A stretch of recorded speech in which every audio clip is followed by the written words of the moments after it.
Our guests this hour are two ladies. Susan Otieno is the Executive Director of ActionAID International Kenya, and she's joined by Lina Mora, who is a Local Rights Programs Coordinator, ActionAID International Kenya. The higher you go, the shorter the title. Mm-hmm.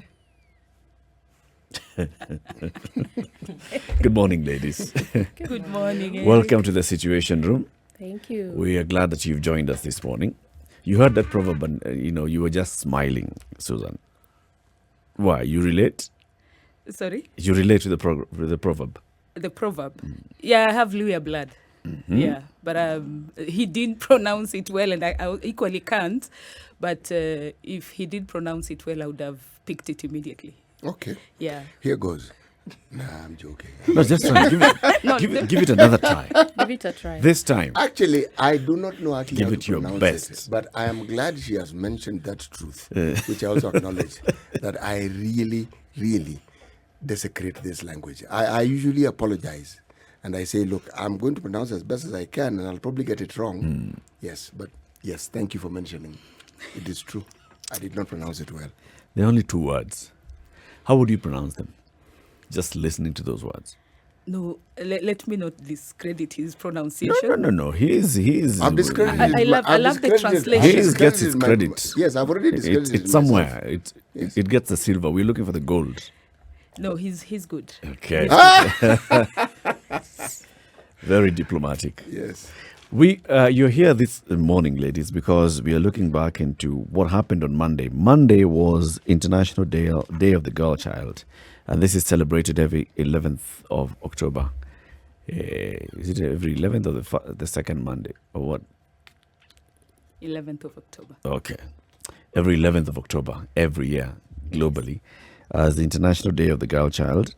And this year, of course, in Kenya, it coincided with a public holiday. So that public holiday in our country, we were all busy with all others, but people still celebrated this. But let's first of all start by understanding what your organization does, and then you'll tell us why it was relevant for you to commemorate this particular day. Who are ActionAID? Thank you so much. ActionAID has been in Kenya since 1972, working with the communities at the grassroots in marginalized and excluded areas. So if you drove in Nairobi, you may never see an ActionAID office, though we have a center office for coordination. But if you went deep down the parts of this country, if you were in Kajiado and you decided to do 40 kilometers, you'll get to a place called Elanga Tawas. If you went to Taita Taveta and you decided to drive right inside, you'll get to a place called Kishushe. Currently, we are in around 16 counties, and our main focus is to work with communities, and more so women and girls, to change their lives, to improve their conditions, to help them overcome barriers that would otherwise lead them into deplorable lives, and more so also looking at cultural issues, patriarchal tendencies that would always keep women, put them down, not being able to actualize who they truly are, their full potential. Yes. So it's a woman rights and empowerment organization. Part of it, but that is what we unapologetically do. Okay. Yes. So what are some of the programs that you've been doing lately? You've been running around the country. Yes, so not necessarily running around the country, but we are situated and located in the rural areas. We have one of our major program called Education for Life. Many times people have focused on girls who are in school, and there's also a realization that we have out-of-school girls who never stepped into school, or they went to school, dropped out, and there were no efforts to take them back. So we're working with around 5,112 girls to see that, yes, you missed going back to school, but there are alternatives. We work with you through what we call catch-up centers and get them back to school if they choose that as a pathway. If you are above 18, then you have a second pathway to choose, which is to take other options, either livelihood, build your livelihoods. We have another program called Not Any Girl, where we equally look out for young mothers who either they never made it to school or also dropped out of school. We know what education does to a girl and a community at large. And so if a mother missed receiving the right education, there's the likelihood that she may not prioritize or fight for the children to equally receive the same education. And so we work with the women also to appreciate education and to change the narrative that if I never went to school, it doesn't mean my children should not go to school. I should embrace the change. And then there are other programs that focus access to justice, focuses on women's rights and being able to access justice and go through the justice system, especially when you encounter gender-based violence, when you are under threat, but also mainly bringing in preventive mechanisms. How do we work with you so that you're able to secure your environment and the environment of other women? Yeah, and much more, maybe Lina could speak on them. We have livelihood programs. What we believe that if you're fighting poverty, then there's the aspect of economic empowerment that has to come in. And so we have women economic empowerment programs where we work with them to identify alternatives and options that they can also rebuild or build their economic base. Because we know if you look at women leadership, which is also one of the programs that we have, when you look at leadership, it's very difficult to get to leadership without resources. And we are saying we want women to be also at the levels of leadership and also to take up both political, social leadership. But without resources, you find it's very difficult even to be at the decision-making table. So how do we move and work with this lady to acquire resources and move to the level of probably a village elder, and the next thing become an MCA and make more become an MP. Yeah, and we have the outcome to report. We've worked with very many women who are now MCAs. If you go to Bamburi, you go to a place called Mwakirunge, there's a lady called Fedis who started working with ActionAID under a group that we call Sauti ya Wanawake. And with time, Fedis realized that she can lead. But when she went to check, she found, I don't have my Form 4 certificate. And at that age, almost 40, she said she will get her Form 4 certificate. And the next thing was, after the Form 4 certificate, she presented her papers. She was popular, but didn't have the right resources and didn't have the papers. Yeah. So those are what we do as ActionAID. So, okay. So, Lina, what are some of the other areas that we're looking at when we're looking at then programs that are set up, looking at education, for example, gender-based violence that Susan has talked about just now. We know, for example, today, the police are launching this new polycare service whereby, victims of gender-based violence will be taken care of and going through a system properly. So when we look at something like that, that means clearly the cases of GBV are so high that, other actors need to be involved.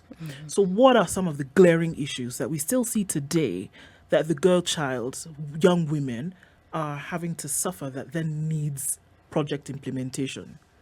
Thank you so much for having us this morning. For me, when we're talking about access to justice, as Susan has spoken, Polycare is a very good initiative that we applaud and we are really for.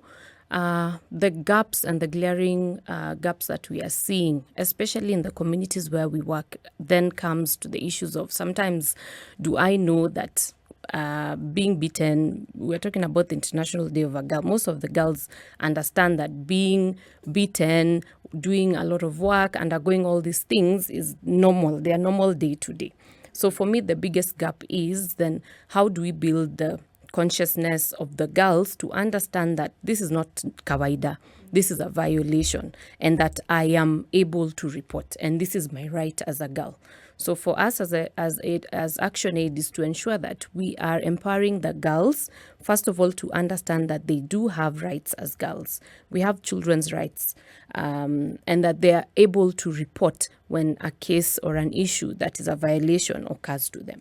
So we are doing a lot of awareness for the girls to understand themselves, to understand that being touched indecently is a violation, and I'm able to report this, and I have avenues to report. Because if we have polycare and people are not coming up to report an issue, then they are not going to be effective. So first of all is to enable these girls to understand themselves. And we do this by having sessions with girls in school, with the schools that are there, and we have girl forums. We call them girl forums or girl clubs, and where the girls now have a safe space to talk about issues that are affecting them, and to also understand, where do I go when something like this happens to me? And even the ones who are out of school, we have also sessions with them to also understand violations, to understand their rights, to understand how to access justice and where and how to follow it up, so that they are living lives that are full.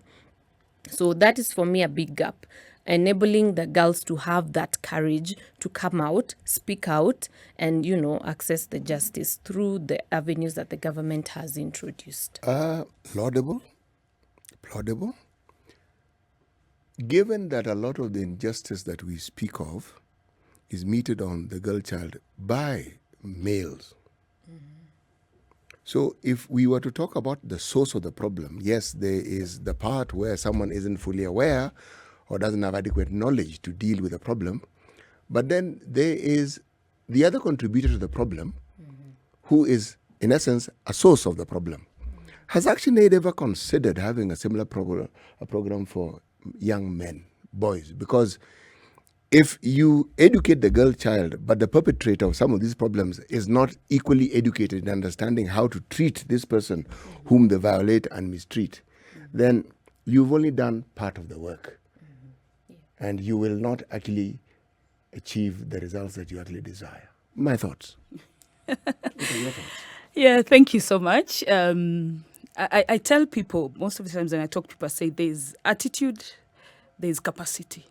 I would put not knowing what to do as capacity, then it should be addressed. But I'll also look at attitude. How were you raised to appreciate women? And so if you're talking about the male as the perpetrator, and we are talking about enabling them, they are A contributing perpetrator. a perpetrator, Yes. at the end of the day, if you've committed it and it's proven that you're guilty, you're guilty. And we've always found it that way. The most unfortunate thing is that the statistics that we talk about is always about the girl. 10 girls were raped, 10 girls were pregnant. I think we need to change the narrative and start talking of 4 men raped 4 girls or 4 men. Let's change the narrative. But we have programs in places like Tangul Bay, in Baringo, Kongela in West Pokot. We target the Moran. And we also work with the men. They have the elders club called Kokuo, which is just headed by men. I don't know if I pronounced it well.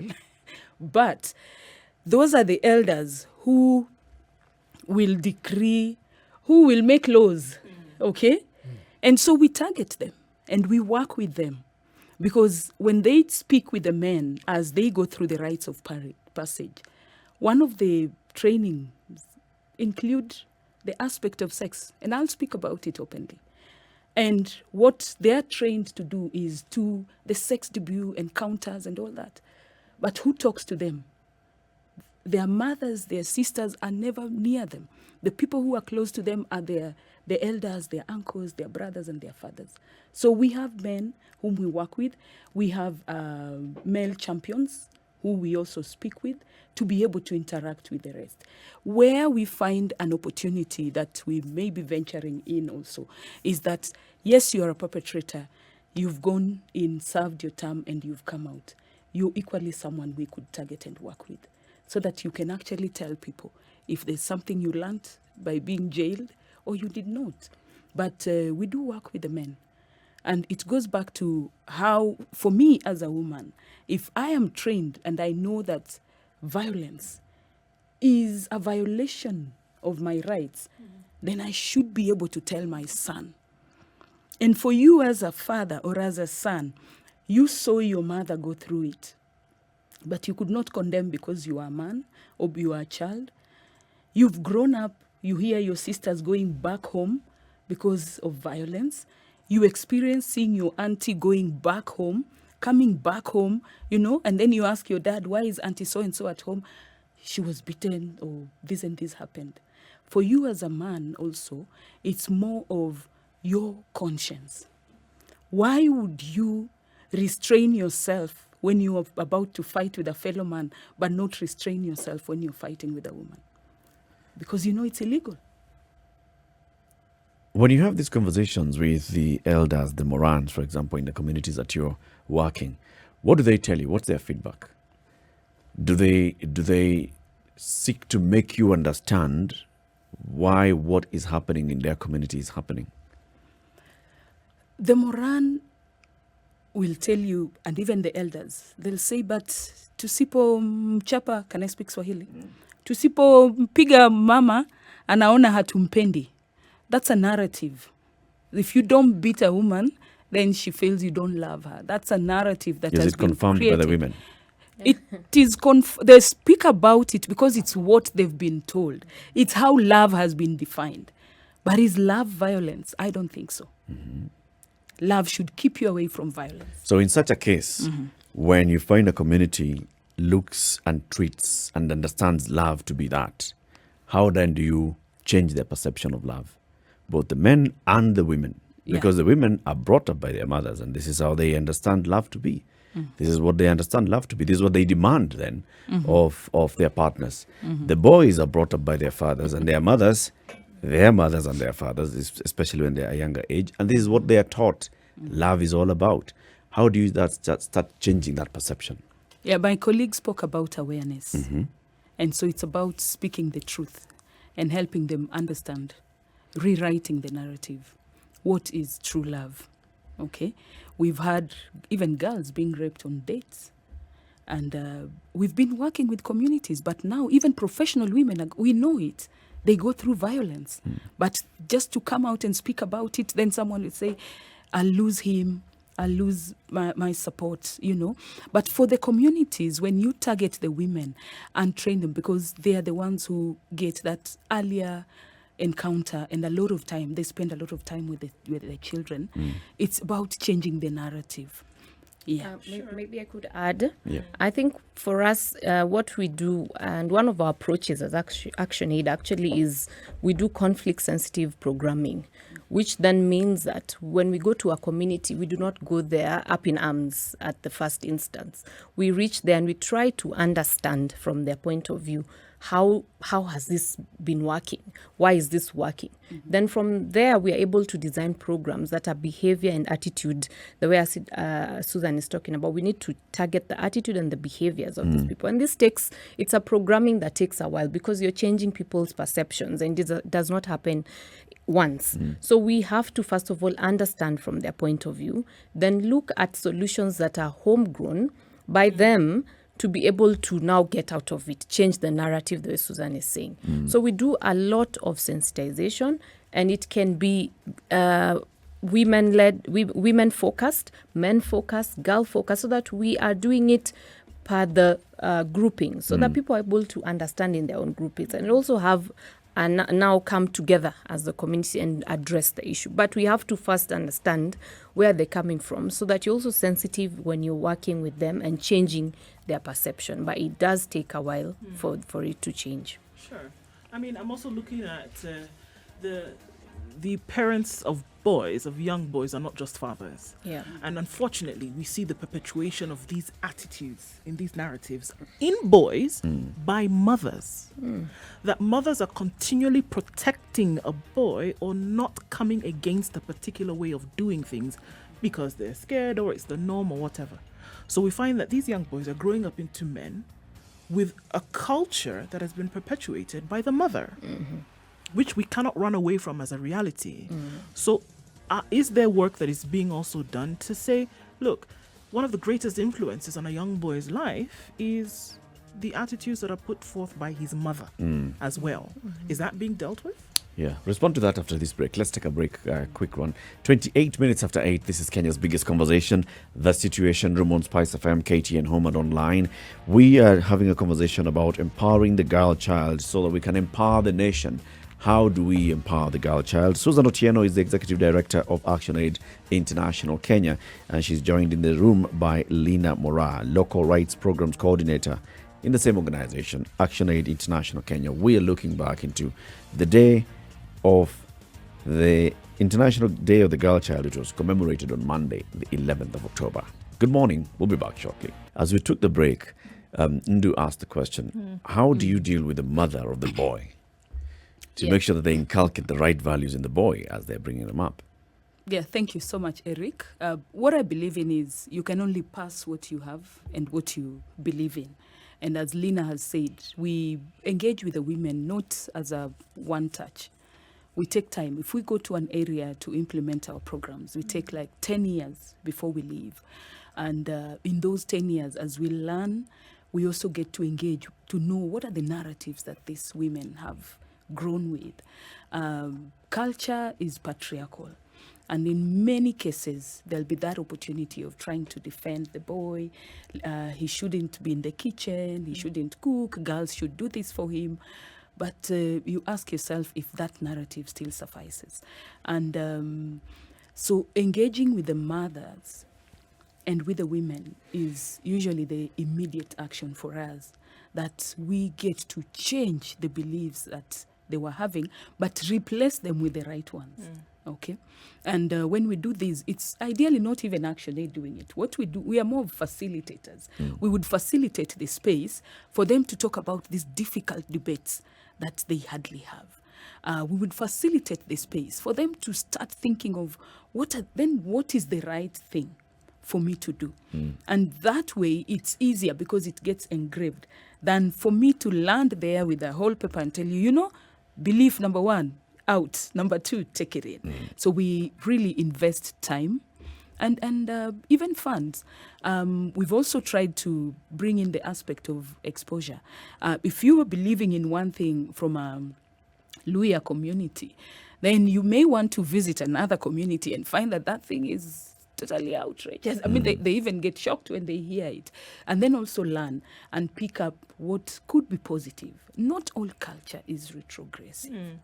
But what is retrogressive, we have to talk about it. Yeah.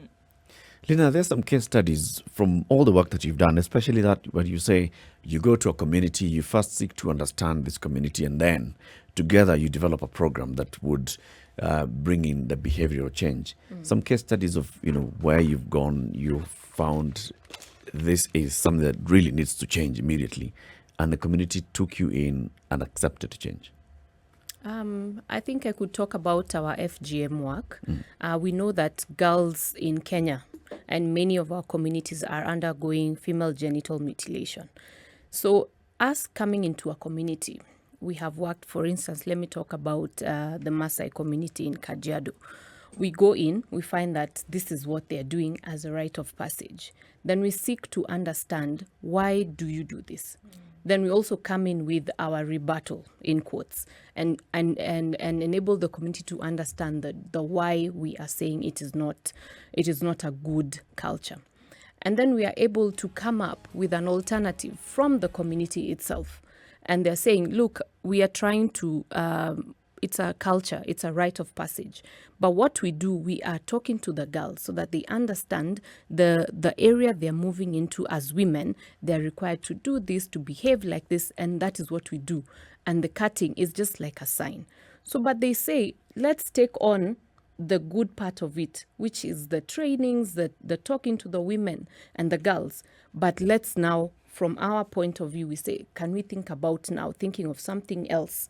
An alternative, so that we are still talking about girls and how they're going to go to the community as women, respectful women, but still not doing the bad thing, the cutting. So we have given them, we have listened to them, why they do it, and we realize it is a good reason.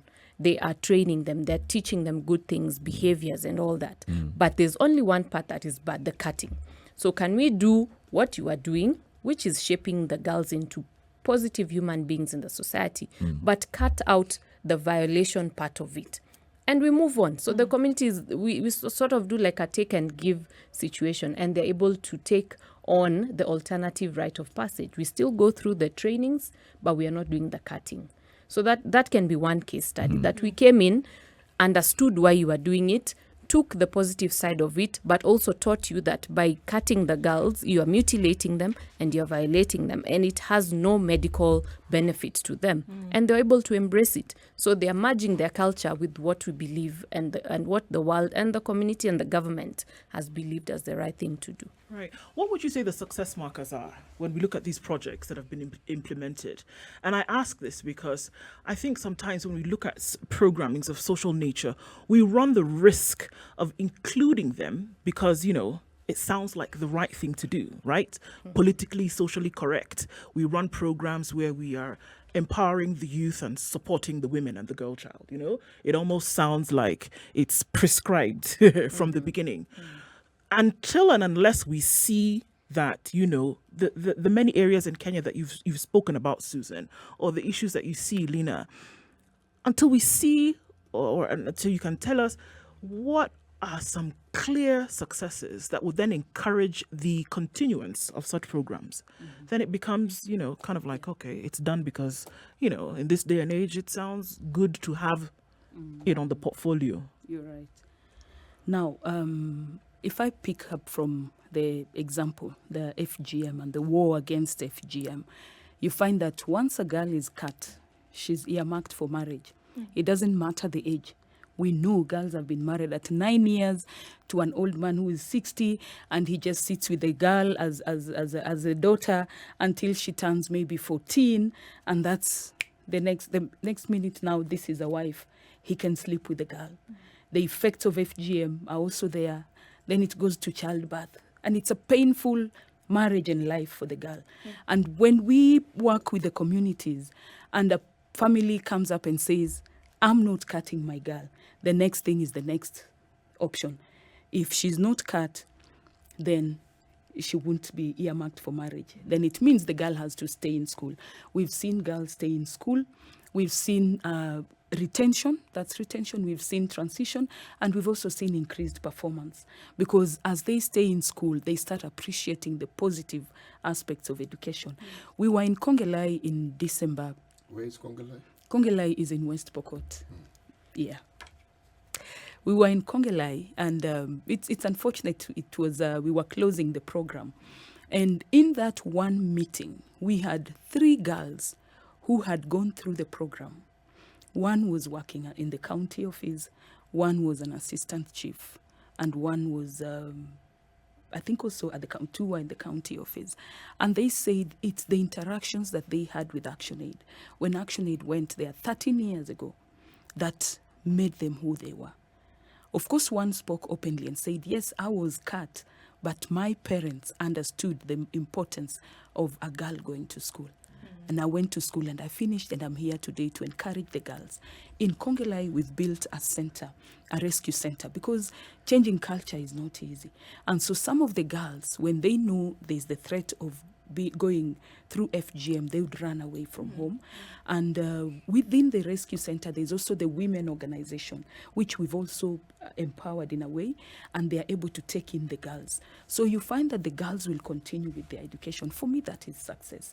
Those who were unfortunate and dropped out, but still ran to the center, they receive trainings on how dressmaking, various kinds of skills that they can improve their lives. Because you find that at that point, she was probably married, and they'll tell you, to a 65-year-old man who paid goats and they cannot be returned. So what could she do was to run away. So the fact that there's a center that is functional, for me, it's a success. But because ActionAID cannot do everything, we take these successes and now engage with the government. You find we have the legislative provisions on female genital mutilation, the Anti-FGM Act. We know that it is illegal. We also know that the president has come out and declared by 2022 this vice should be done with. And it's interesting that, people were even trying to shortchange him by saying, no, not 2022. Let's say we will end FGM in our generation. And he came back and said, no, 2022. I mean, why are we holding on what is retrogressive, for God's sake? I've been to Isiolo and I stood and spoke with the community. And I told them, in my community, they don't cut. That's why I'm here. If I was cut, I don't think I would be here. But aren't you admiring me that I'm standing here as a leader? Wouldn't you want to see your daughter as a leader? So this kind of examples and also the change. And what is important is that the violence is reducing, especially the areas where we work in. Someone goes back and says, no, but the numbers of cases reported, but it's because they know their rights and they know where to go. That's why they're reporting. So the education bit for me is very, very critical. The fact that girls are going to report is a social change. The fact that women are coming out to say, no, my daughter has been earmarked for FGM, please rescue her. For me, that is change. Because then why have what you had mentioned, like polycare, if no one will come out? I had a meeting last week with the Chief Justice, her ladyship, Martha Koome, and she shared a lot because she's been in this struggle, the rights journey. Yeah. And one of the things that she said that in the informal settlement, what they're doing, I think around 5, they're trying to put up courts, and there will be like a 2-door. One of the doors would just be an SGBV court, so that you are not scared that you will go and speak to a judge or meet police out there or meet people or the court staff who have no clue, you know. And the reason why many people don't go out is you walk into a police station, say, mama, mtu anakupenda. You're telling me ananipenda and I've lost an eye. You know, so atanipenda mwili yote iende. So these are some of the successes for us, that when we see the government also coming up, when we hear our President Uhuru declaring and saying, by 2022, FGM should be done with. You know, for me, it is, they are the successes that when we sit, we actually say, yes, our work. So several markers. There is the national conversation, there is the enactment of legislation, there is the prosecution, successful prosecution and punishment of perpetrators. There's increased awareness, and that's why you're saying that we have now more cases being reported. Yes. It indicates increased awareness. So many years down the road, and more than 5-10 organizations dealing with the same issue. ActionAID is just one of many organizations in the country that are specifically dealing with the issue of FGM. What do you think? What would you say are the reasons why we still have FGM taking place today? It goes undercover. It was in the news the other day of some girls who had crossed over into a neighboring country to go and undergo FGM, and then they come back. Why is it still being practiced despite all these efforts that are being made, despite all this commitment at the highest level of government? Yeah, thank you. What has been happening and is still happening is that the fight against FGM has been moved to the cultural side of it. The cultural leaders, the community. But if we have legislation, we need to move it to the right place. If we have legislation, we should be asking ourselves, you are a chief or an assistant chief. You heard about it. It's happening in your area. What was done? And if nothing was done, I think this legislation is for such people. You have the power. You can issue a decree. We have moved it to NGOs, as you're saying, many organizations. Can you tell me the amount of domestic financing that has been set aside to fight FGM? Can you tell me the amount of political leaders that will come out today and say, this is my manifesto, even as I look for a party, and fight against FGM is number one?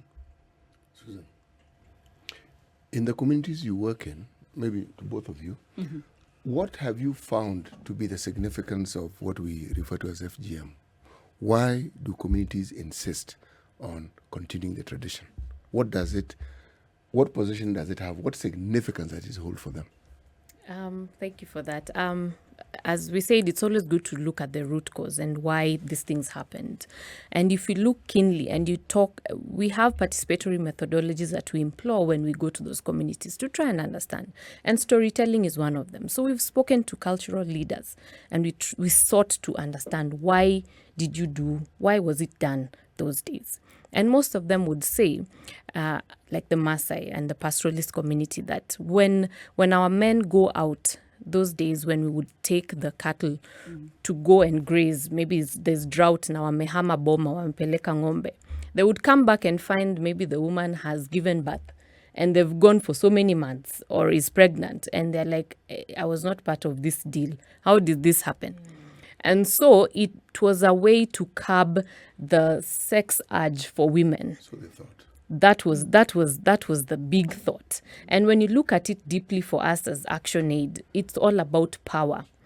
How am I letting my power ipotee hivyo? Nawezaje kukuwa swindled of my power?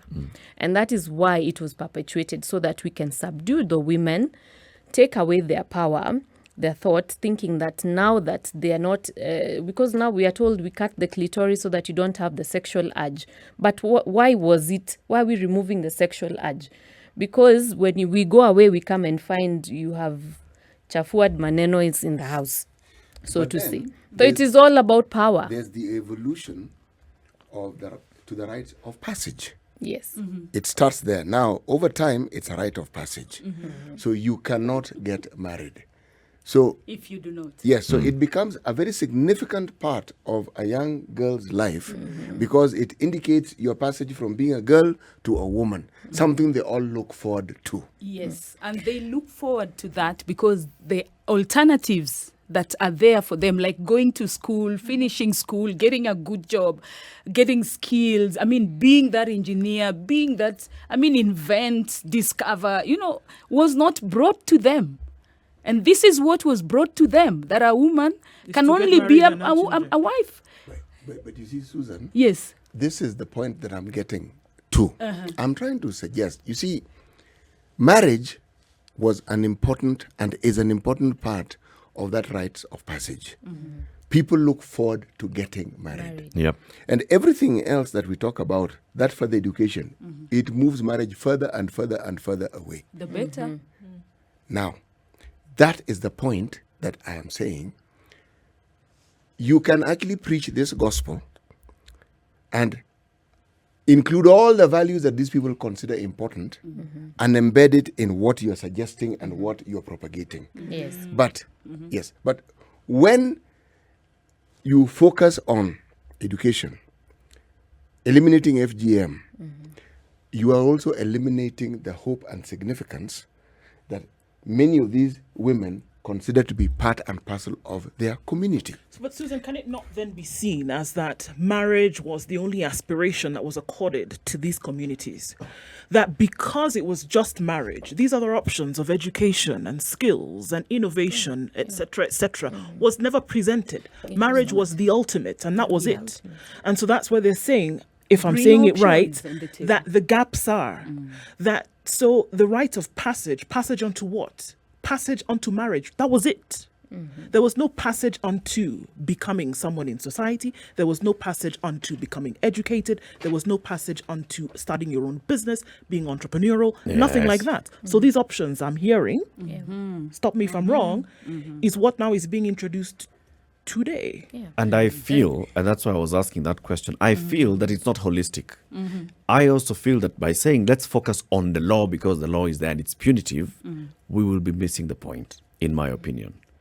All those other alternatives that you're talking about, in these communities that we are talking about, these are the communities that are marginalized. These are communities where schools are not easily available and accessible. They're not around the corner. They're not a school around the corner. We are not seeing a development of new schools. We're not seeing development of new TTIs that you can say, so this girl did not go undergo FGM, did not get married, but here is a school that is just close by.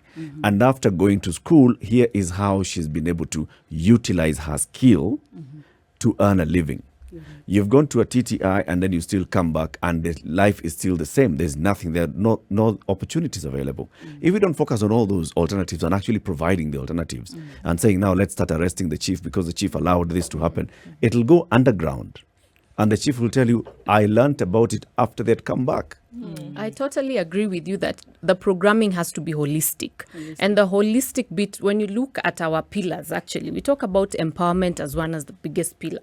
So we have to give these people the information, the communities. We have to bring out all the narratives that were there, look at the options that are there, what better way can we move our girls, and then look at then we are talking about opportunities, we're talking about attitudes in the community. What is the girl, what do we know the girl is supposed to be doing, or the woman, according to our cultures?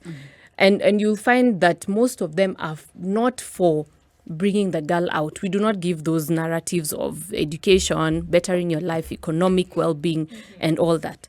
So then we do that information, the empowerment. But we also do a lot of now, we call it solidarity, linkages with other institutions and other opportunities that are there for the girls, and enabling them to explore opportunities that are there and to better themselves. That's why we're talking about catch-up centers. You were not able to finish your education, but now we are catching you up to where you should be in terms of education. We talk about a lot issues of unpaid care work, the work that women and girls do at home.